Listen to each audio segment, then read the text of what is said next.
Hey there, this is part 2 of 2 episodes covering the shiny Happy People docuseries on Amazon Prime. If you have not listened to the previous episode, go listen to episode 86 right now, and I'll wait for you right here until you're done. Alright, now that I'm sure you're in the right place, I want to give this quick disclaimer to let you know that today's content is not safe for young children. We cover some heavy topics, and I'm certain a few cuss words survive the final edit. I also wanted to let you know that we cover the topic of abuse, and I understand that this could be triggering for some listeners. Please take care while listening. In early June of this year, 2023, Shiny Happy People Duggar Family Secrets debuted on Amazon Prime. It reached more viewers in its first 9 days than any Amazon docuseries. And if you listen to the very beginning of this audio, you know this is the second episode in a 2-episode arc. In this episode, JJ Merrick and Christina Kalman continue their conversations with me, in which I asked them about the impact of Bill Gothard, IBLP, and ATIA on their life. I'm so grateful for their vulnerability. I'm Amy Fritz, and you're listening to the Untangled Faith Podcast, a podcast for anyone who has found themselves confused or disillusioned in their faith journey. If you want to hold on to your faith while untangling it from all that is not good or true, this is the place for you. I don't want to give away, I don't want to spoil anybody on this, JJ, but I have a feeling there came a point in your life where you were like, maybe this isn't the thing. Yeah, so we moved from Fort Worth in 1992. Okay. And we went to St. Louis. My dad got another job, so we went to St. Louis. He started working there. Was still working on his dissertation for his doctorate, and so we went to St. Louis for a while. And then in '96 we moved to Kansas City because my dad got a job. He'd finally got his doctorate, and he was going to go teach as a professor at Midwestern Baptist Theological Seminary in Kansas City. So we had kind of moved away. Now, we were still involved in church, obviously. My dad worked at a church. Then we moved to Kansas City. He was working as an SBC institution. And so we were involved in church, but we moved away from that. Now, the things that did seem to stick was the dating and courtship and some of the music stuff. But it just became, we were just hiding it from mom was all it was. And we still listened to music. Like we still listened to all of it. We just wouldn't listen. Like in my teenage years, like I bought CDs and my brother Did you have a cycle of buying things and then going to conference and then coming back and throwing things away, burning them, and then buying them back again? I've heard this happens. We did, and you would feel really, there was guilt, like it's just guilt all the time. Like, my salvation, like I got saved at least 3 times. My first one when I was 7, and I remember clearly my mom sitting at the table telling me I'm going to die and go to hell. Like, you're going to die and go to hell if you don't make this decision. I'm just crying, and I was like, again at a centrifuge camp when I was 14. I was like, oh, okay, maybe that wasn't the best one. We'll try this time. And so church was always there. I was always involved in church. And, my dad was the youth pastor. And when your dad's the youth pastor, you're the cool kid because everybody knows you and you're just at church all the time. And that just became it. And we moved away from kind of the IBLP stuff. We were still going to conference. I remember one year very specifically going to Knoxville and coming back and going to youth group at St. Louis and St. Charles and thinking, I want everyone to, because it was always this light in your eyes, your countenance, the light in your eyes, people can tell. And so I remember coming back from there thinking, this last week has changed me. And I remember ascending down the stairs into the fellowship hall and thinking, and like trying to open my eyes really wide. To make it, and I just remember this distinct, like, are they going to notice that my countenance is better? That the light in my eyes is brighter? Nobody did. It didn't. It doesn't really work that way. But we still went to church, and I was very involved. And when we moved to Kansas City, we could actually, I remember thinking we could actually choose it was the first time I ever could choose a church because we had always been chosen for us. My dad worked at them. Yeah. And so actually visiting churches for like the first time in my life and getting to choose my youth group. And I actually went to, a different church than my parents went to. And that was okay with them. And they went to the one right next to the seminary. And I went to the one that was down the road that I had more friends that went to. And, that was it. I moved away in 2000, got my first job in Nashville. So I moved from Kansas City to Nashville, and it was like, okay, what do I do with this? For me, my entire social being had been wrapped around church. Mm-hmm. And so when you leave that and you go and you're on your own, you're like, well, if I want any type of social thing, I need to go to church. So I ended up trying to find one. It was weird going as a 20-year-old, you're in that, like, you're not in youth group, but you're not in single adults. Some places have, the college and career groups. And I found a place it was Two Rivers Baptist Church. Started going there for a while. That all fell apart, but the church itself did. And then it just I just stopped going, and I didn't really, wasn't really a thing for me. And I just was kind of wrestling with like, what is that? And it just kind of went by the wayside. And it's like, I got married. My wife was, had the kind of the same experience. Her dad was a pastor. We met at seminary. And we had just kind of talked, and, a few years later ended up getting married. She moved down to Nashville, and we went to the Baptist church. It was right there, literally, we went to Creve Hall Baptist Church right here by our house. It was like 1 block over, and we got involved, and I got involved with the youth ministry there, and we started doing our thing. And it's like, well, you go to church. This is what you do. I played music. I got involved in the worship bands. We ended up moving over to Rolling Hills Community Church for years when they were over in the movie theater, and then when they moved to a new place, and we did church. Like, that's just what we did. I was super involved. I had a lot of skills. I did video. I do all these things, played in the worship band, and that's just what you did. You were constantly involved. That's your circle. That is your community. That is your social everything. We ended up moving to Spring Hill. We started going to the Bridge for a while, and then it was just like, we started that thing like, why are we doing this? Like, what is the whole reasoning behind this? And like, we literally hosted small groups. Like, I ran a small group in our, like, we were really involved. Even at the Bridge, like, we were hosting all that. And eventually it was just like, one day you just end up not going, and then the next day you don't go, and you don't go, you don't go. And then eventually we started to kind of reevaluate Southern Baptists and that whole thing. And I'd grown up from the beginning. I knew people in it. I knew all of it. And like, when they say Dynamo Southern Baptist, like, I was that. I did every RA program. I did everything. And so, that was what was comfortable to me.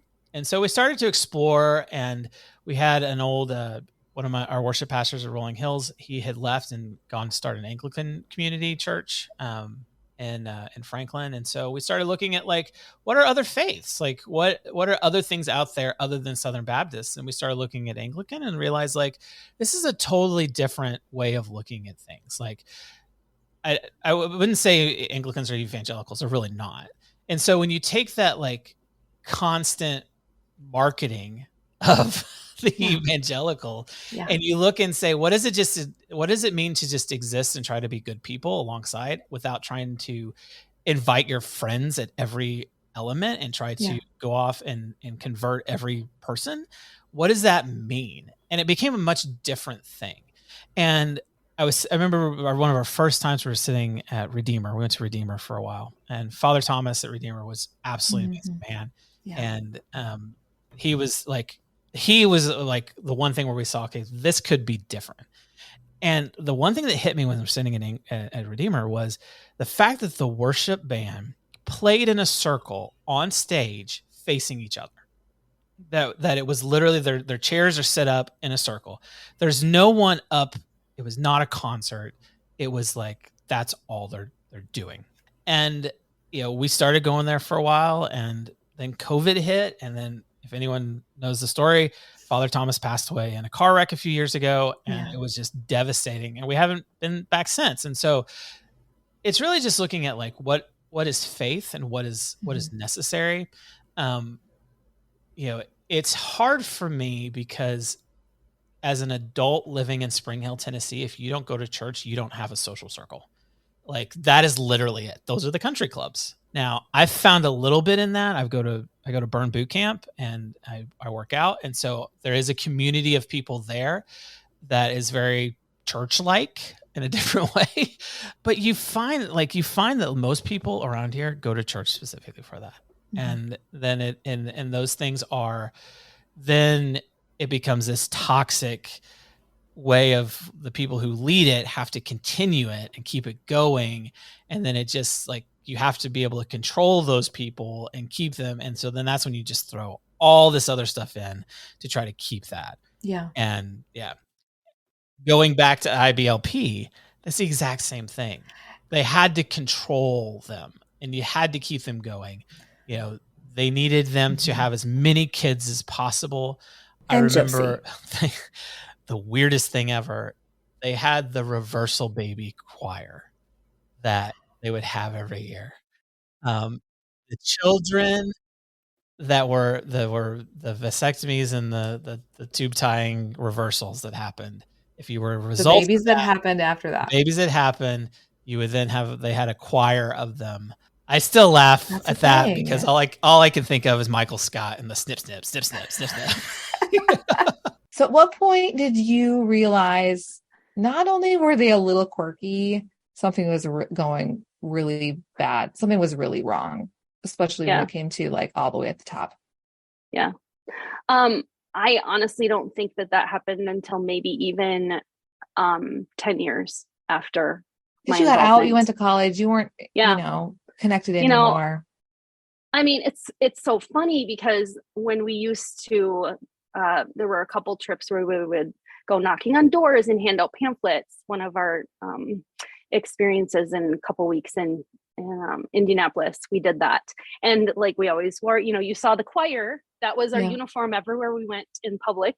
And so we had our navy skirts on and our white blouses. And we joked even then, like, oh, we look like we're in a cult. We look like we're Jehovah's Witness or Mormons or something. Yeah. And like we joked about it. So there was like this funny awareness of like, this is kind of strange. Yeah. But we just like brushed it off and this is a good experience, whatever. I think I don't remember when I first found the book called A Matter of Basic Principles. Yeah, I remember that one. I read that. I don't remember how that aligns with me meeting. It was a random encounter. Somebody came to inspect an office building that we owned, and his wife had been in ATI.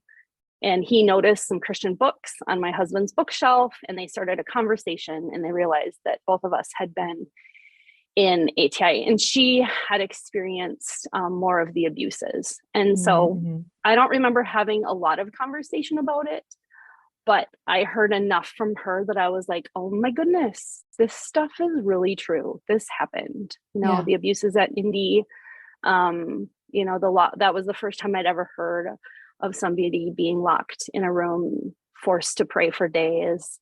And I don't think that happened on any of my trips. We were too new, like the whole program was too new. And so some of those, whether you call it a system or whether those people just weren't in place yet that ended up doing that, I'm not sure. Then I was ready to say, that's a cult, Yeah. And so that's interesting to me that your first reaction to hearing about it wasn't like, oh no, that can't be true. It must be just an isolated event. I think we had said that too long. We didn't have any of the stories that are now being told. Yeah. And so for years we did say, oh, it's not a cult. A cult is a group that doesn't believe Jesus is God. They live like in a commune. Yeah. They believe that their leader is godlike. And there were many of us who did not worship Gothard. But there was, I don't know, I still think in part I was had sort of this, I revered him a little bit. Like it seemed like he did know a lot about people. Like it seemed like he could read minds a tiny bit. And then I was also just a wee bit scared of him. Yeah. And I think that was some good discernment there, probably. I never wanted to be noticed. Yeah. When I was on any of those trips. You didn't want to be like picked out as like the Yeah. next person to go to headquarters. Exactly. Yeah. Although the more I have read and listened to stories, it really feels like Gothard preyed on people and could really identify people that were vulnerable. So, I mean, the people joked about the young women, these young gals having a look that they look, there's a similar look that he liked, but it was deeper than that. A lot of them came from really troubled homes, and he would know all of these things, Right. And really take advantage.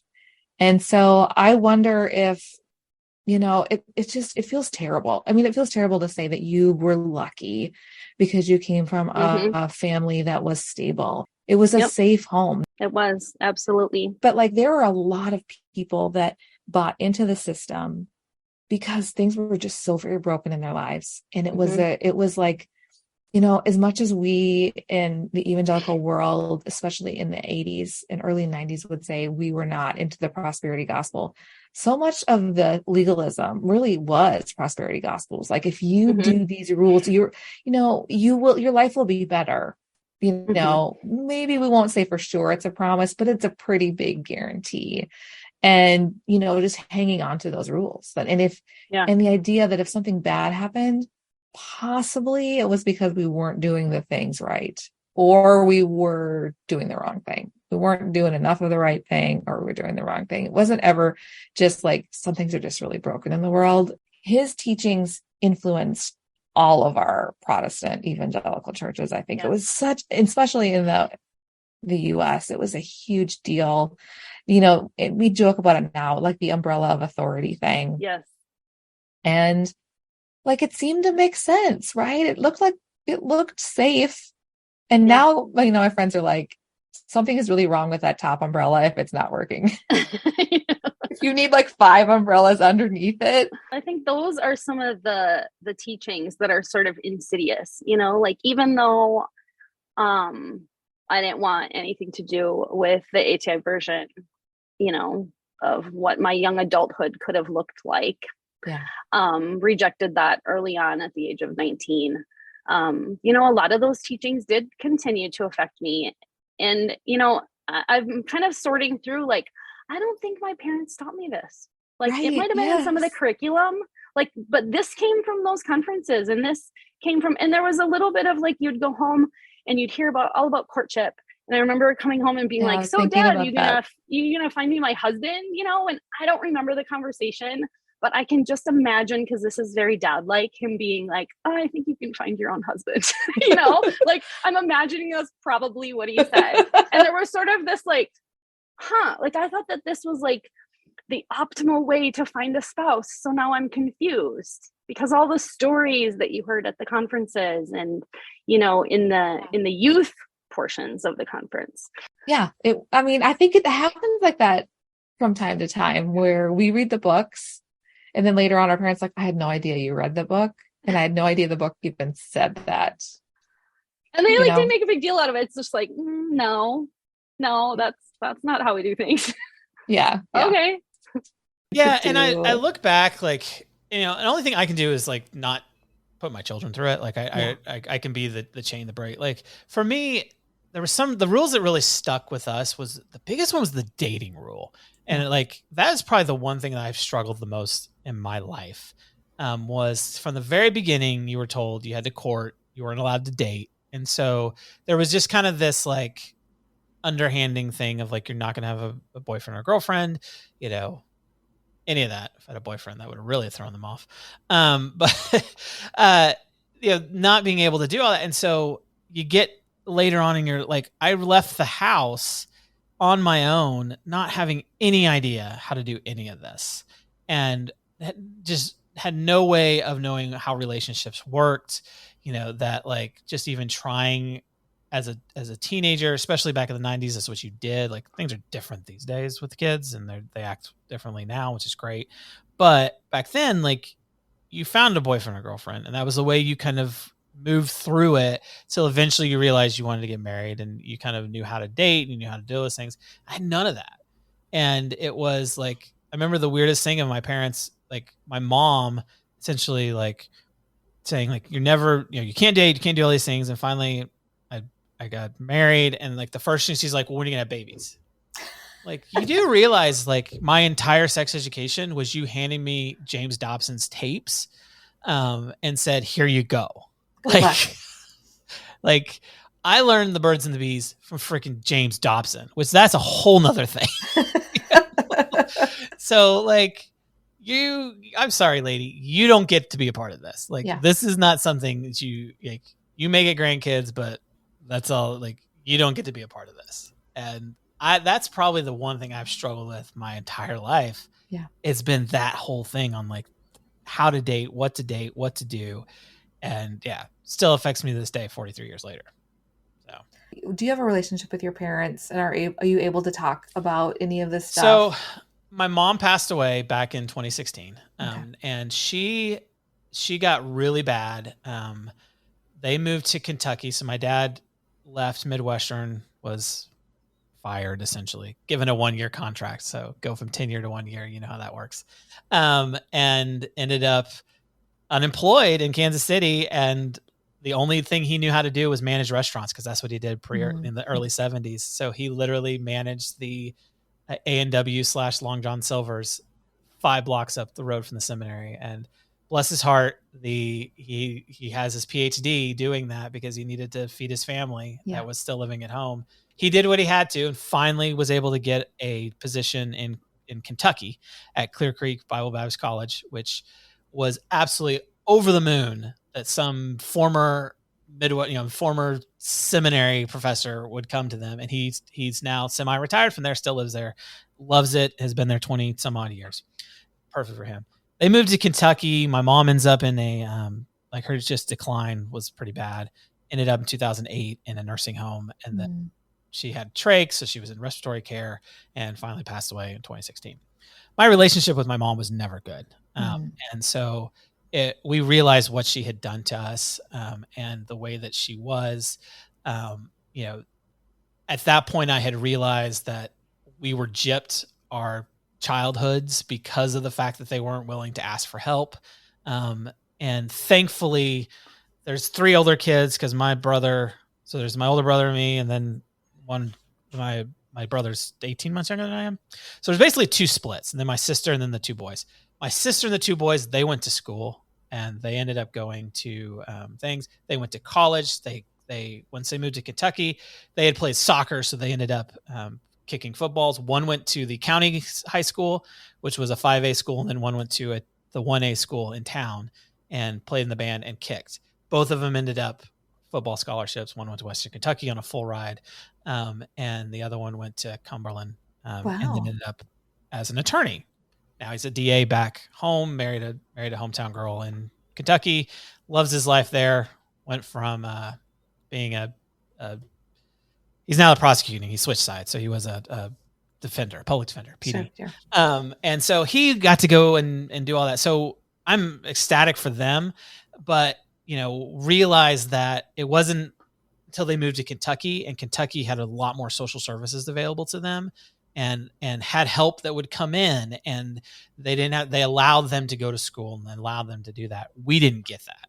And so I'm not bitter towards them. I mean, it's just kind of how that is, but I did not go to my mom's funeral. So I did not, my dad had 4 of them, actually. He basically did a tour with her ashes because they knew people all over. And so wow, that's interesting. He did a whole tour, but I just couldn't bring myself to do it. So my relationship with her, there was never really any reconciliation. I don't think there would ever been any reconciliation. The reconciliation needed to be me internally. I've had conversations with my dad. At one point, I think it was after my mom died, I had gone through some therapy, and part of that was you need to call him, you need to confront him and say, why did you not stand up for us? His reply was basically, I'm sorry. We did what we could to survive. It was all we knew to do. And looking back on it now, years later, I realized that's pretty much all he could say. I wanted him, but my whole thing was like, dude, you have your PhD and you did nothing to fight for my education.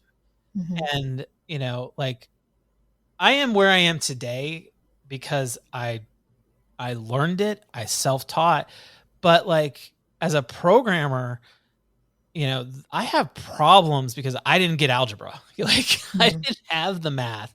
I didn't have those things. So there are concepts I have really hard time trying to wrap my brain around in my everyday job because I didn't have those.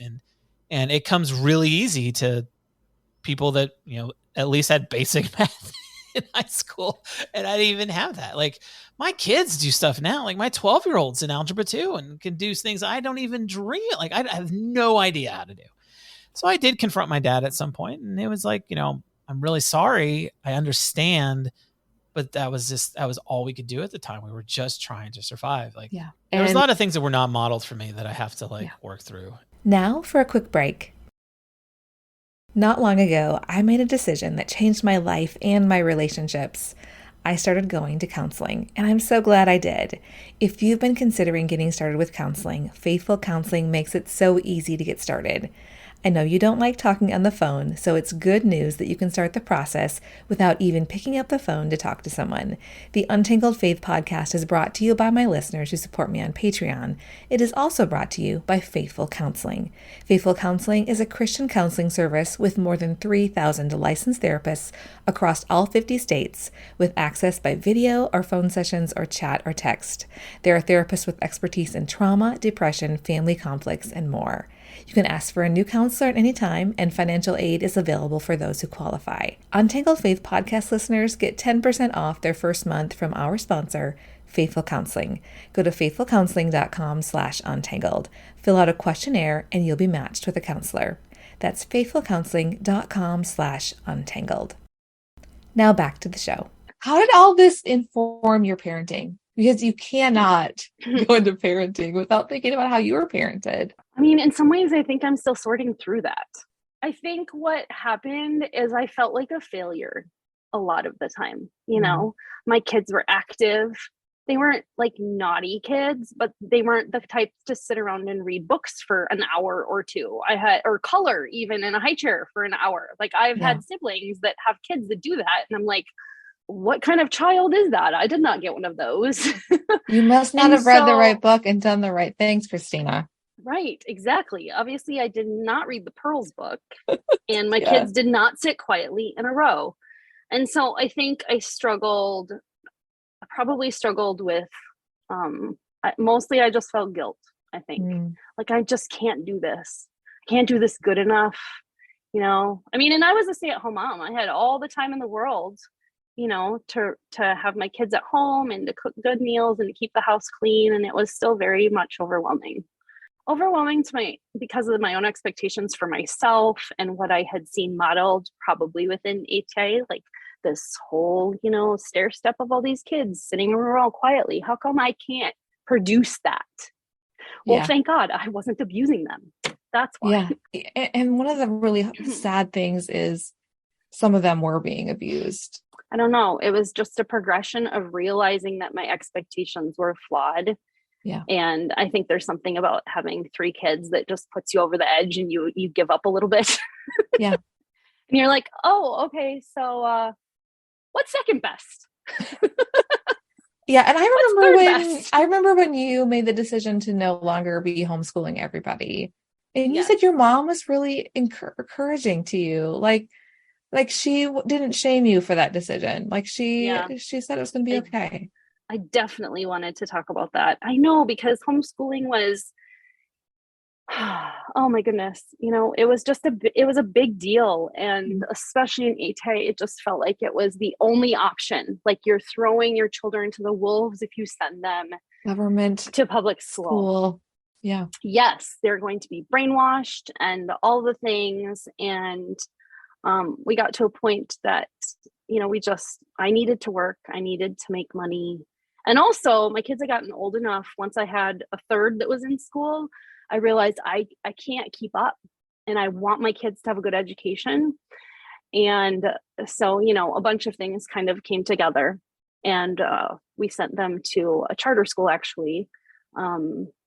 Mitchell was in eighth grade. and Megan was in 7th, and Madison was in 4th.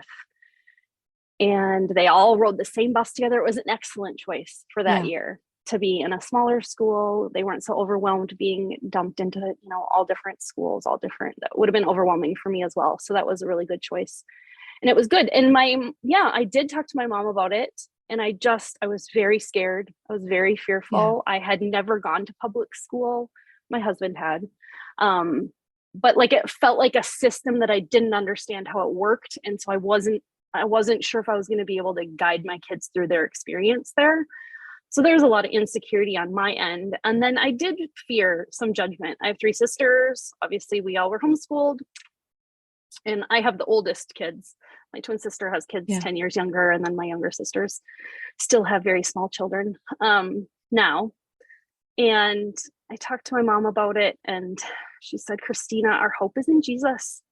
Our hope is not in our educational choice. Mm-hmm. And I think I cried because it felt like a burden was taken off of me. And I was like, yep, you're right. You're right. But I think there's a lot of us that need to hear that. Like, our faith can never be like how our kids turn out is not really on us. How old are our kids when we realize that? Like, okay, my identity is not tied to my kids' behavior. So what do you think is the value of actually talking about these things? Because some people say, oh, this just makes Christians look bad. Yeah. We should not talk about this. I would say, I think we should talk about it. What do you think? I think so too. I mean, my first reason to talk about it, there were so many years that, the lawsuit that happened, and there were things that happened way back in the 80s. And nothing was done. Gothard was not removed from stuff with his brother and stuff ministry. Too. Yeah. And I mean, there's gossip within the community. Like, was it actually Gothard? And did he just blame it? Mm-hmm. Who even knows? But there was stuff, that came out at various periods of time that just got squashed, and people were scared, and they were manipulated both spiritually and financially. And so my purpose is saying, you know what? Yeah, I did not experience the trauma, but I'm friends with some of the people who are on, there's another documentary coming out. Mm-hmm. And I'm not like close friends with them, but like they're friends of friends. They were on some of my trips. Like, I recognize these faces. And I know these names, and I have been in ATI recovery Facebook groups. Mm-hmm. I was aware of Recovering Grace when it was developed. I was aware of when they were asking for testimonies of all the women who had, some kind of inappropriate behavior from Mr. Gothard. Like, I was there present online. And though I can't say that I was there to see it, I was there to see enough to say, I believe these people. This happened. We need to believe them, and we need to do something about it and not let it happen again. So I think that there's power in numbers, and I'm just one, but I'm willing to add to the numbers. And I think just being aware that cults take lots of different forms, I mean, there's lots of different types of groups, both within the church or within the business world. There are so many communities that are cult-like. What are some things that you hope come from people seeing this? Well, for one, I hope that there is exposure of these things do happen behind the scenes. And like, this has been a long process, especially watching Josh Duggar's thing. And I almost feel bad for the kid. And I mean, he's a man now, but like looking at how horrible he was treated when from the very beginning, it's, sexuality is shown as a certain way. Yeah.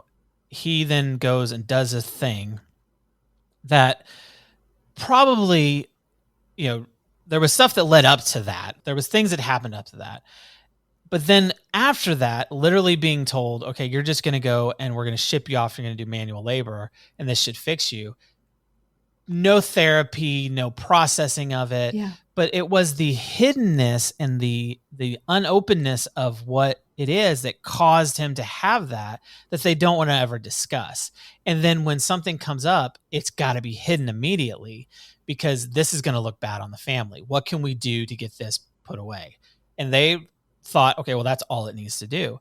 Well, then that just expands onto it. And he's got this already unhealthy view of sex that, led to, you go from, it starts with a porn addiction and then just kind of does, and you keep going and you keep trying to find something more and different. And then it leads to what he, with the SAM, it's like he was done wrong from the early on that led up to this.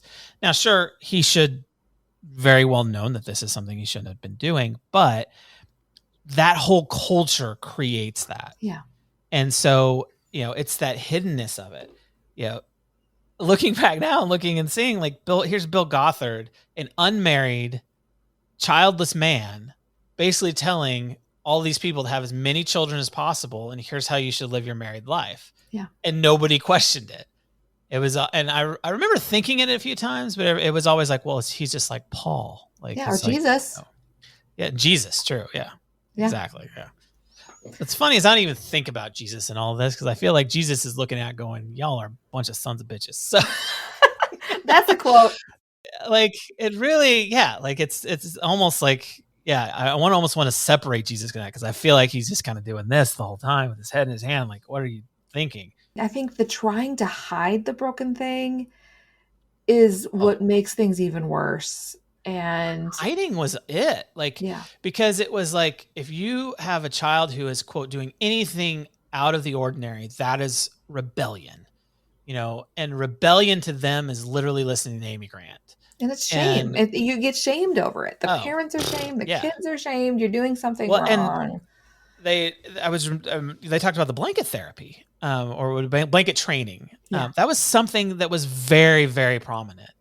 And for those who haven't seen it, it's literally you put out a blanket and you put the child on the blanket and you put something of desire, like a toy, and you tell them, don't go get the toy.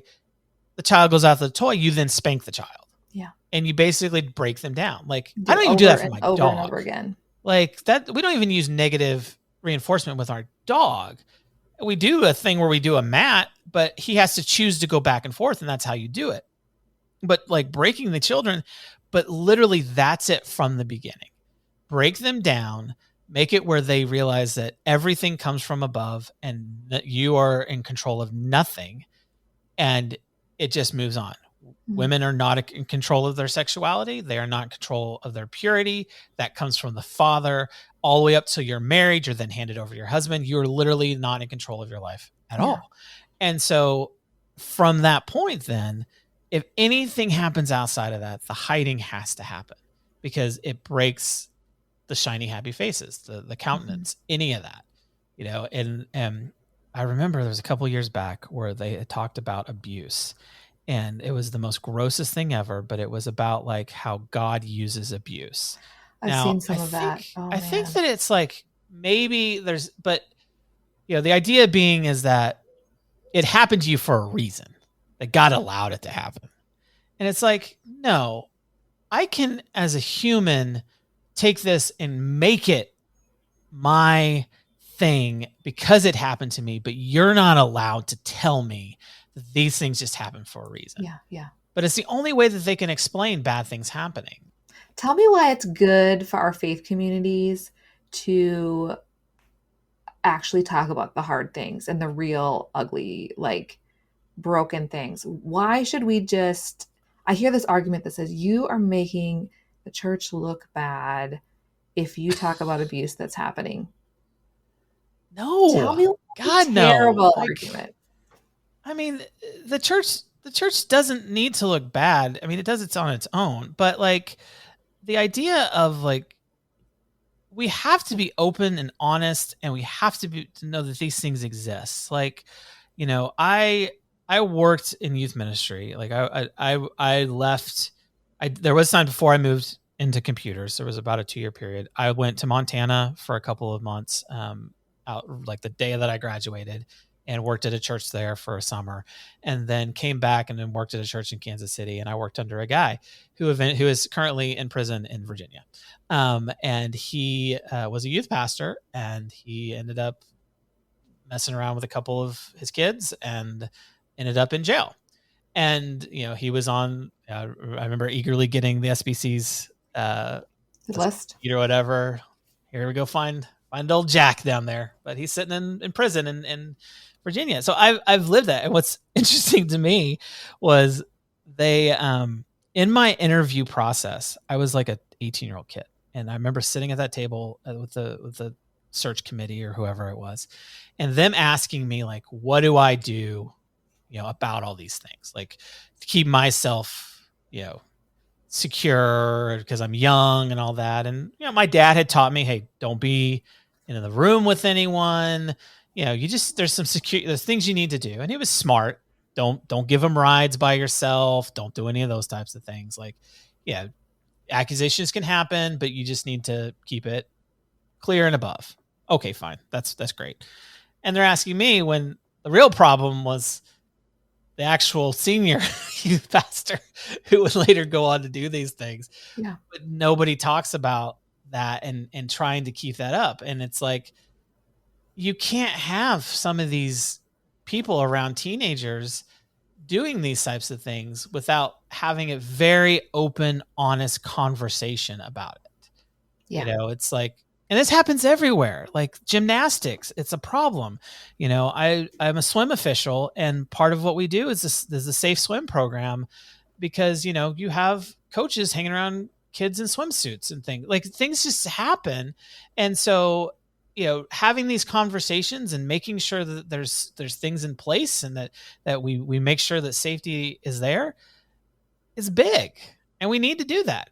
These are humans. This happens, and we have to keep these kids safe, and we have to keep talking about it. And it's okay. Nobody's going to look bad. The thing that caused it looks bad, but let's fix that. It's not the talking about it that's the problem. Yeah. The problem is there. Talking about it means maybe we have a chance to do something about it. We have a chance to do that. Like this, I think this is a moment we have a chance to either say, that's not us. Right. That's some crazy fringe. Or we can say, some of this is us. And I think there needs to be a solid conversation about what it is about evangelicalism that causes all of this. It's like the conversation about Josh Duggar. Mm-hmm. We need to talk about what got him up to the point right before he decided to go in there with his sisters. And nobody wants to talk about that, of what is it that caused that. Yeah. This purity culture, all of these things is what's causing all of that. And, nip it in the bud, but you're going to have to nip all of it a lot of times. Well, and things that are good are going to stand up to scrutiny. Yes. What's the worst thing that can happen? Right. And it these conversations definitely do need to happen, and, changes do need to be made, but in realizing these things do happen and it's okay, but what are we going to do to fix it? I like it. Well, I appreciate you giving me some of your time. But yeah, I think the first that I realized that the message of Gothard was sort of extra biblical. Ironically, I had started doing what they used to call was a faith journal. And basically you just journal through, I don't remember if it was the whole Bible or if it was just the New Testament, but I remember getting to the New Testament. And I mean, I had quizzed on various books of the Bible. Yes, you memorized many verses. I had memorized whole sections, or at least was very familiar with, whole books of the Bible. But when you read the Gospels, like all in a row, all of a sudden I was like,